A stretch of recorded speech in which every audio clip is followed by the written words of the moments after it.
हर हर महादेव भक्तों। कलयुग के बाद कौन सा युग आएगा? कलयुग के अंत में के बाद क्या होगा? ज्योतिष और पुराने ग्रंथों में युगों के वर्णन अलग अलग हैं। ग्रंथों के अनुसार 4 युग होते हैं, जो है सतयुग, त्रेता युग, द्वापर युग और कलयुग। कहते हैं कि कलयुग में पाप अपने चरम सीमा पर होगा। इस समय कलयुग चल रहा है। विष्णु पुराण का वर्णन करता है कि कलयुग आएगा जब दुनिया में पाप की सीमा बढ़ जाएगी और लोग महसूस करेंगे कि अंधकार का युग शुरू हो गया है। कलयुग की शुरुआत महिलाओं के बाल काटने से होगी और युवा दिखने के लिए हर कोई अपने बालों को डाई करेगा। जब बेटे अपने पिता से लड़ने लगेंगे और गृह कलह शुरू हो जाएगी, तो कलयुग अपने चरम सीमा पर पहुंच जाएगा और ब्रह्मा और विष्णु एक हो जाएंगे। कलयुग का अंत तब होगा जब विष्णु कली का रूप धारण कर दुष्टों का नाश करेंगे। कलयुग का अंत आते आते कैसी हरकतें करेंगे लोग, आइए जानते हैं। कलयुग 4,32,000 वर्ष का होगा, जिसमें से 5,121 वर्ष ही बीते हैं। इस उम्र में लोग नास्तिक हो जाएंगे और उनका एकमात्र उद्देश्य धन कमाना होगा। नदियां सूख जाएंगी, गाय दूध देना बंद कर देंगी और पिता पुत्री और भाइयों के संबंध समाप्त हो जाएंगे। कलयुग का अंत महान युद्धों और बीमारियों से होगा। मानव जीवन को 12 वर्ष तक कम कर देगी, ताकि कलयुग की समाप्ति के बाद सतयुग शुरू होगा, जब भौतिक सुखों के बजाय मानसिक सुखों पर ध्यान दिया जाएगा और घृणा के बजाय प्रेम पर जोर दिया जाएगा। सतयुग 17,28,000 वर्ष का होगा और मनुष्य की आयु 4,000 से 10,000 वर्ष तक होगी। जब कोई पुत्र अपने पिता पर हाथ उठाता है, तो इसका अर्थ है कि कलयुग शुरू हो गया है। जब हर घर में लड़ाई शुरू हो जाएगी, तो कलयुग अपनी चरम सीमा पर पहुंच जाएगा। कलयुग का अंत। ब्रह्मा पुराण के अनुसार कलयुग का अंत आ जाएगा और मनुष्य की आयु शुरू हो जाएगी, जो 12 वर्ष तक चलेगी। नदियां सूखने लगेंगी। पूजा कहने से मनुष्य धन के पीछे ही भागने लगेगा। लड़कियां असुरक्षित होंगी। पिता पुत्री और भाई का कोई संबंध नहीं होगा।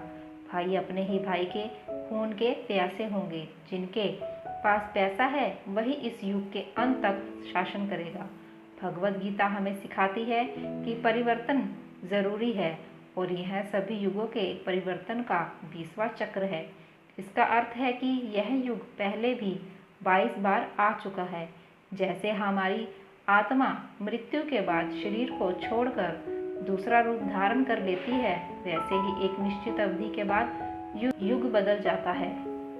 शिव पुराण में कलयुग का उल्लेख। इस युग के अंत में भगवान विष्णु कलिक रूप धारण करेंगे और दुष्टों का विनाश करेंगे और एक बार फिर उनके लिए धर्म की स्थापना करेंगे। शिव पुराण में कलयुग का उल्लेख इस प्रकार है: जब कलयुग बढ़ेगा, तब लोग गलत काम करने लगेंगे, दूसरों की निंदा करने लगेंगे और अपने धर्म को हड़पने की कोशिश करने लगेंगे।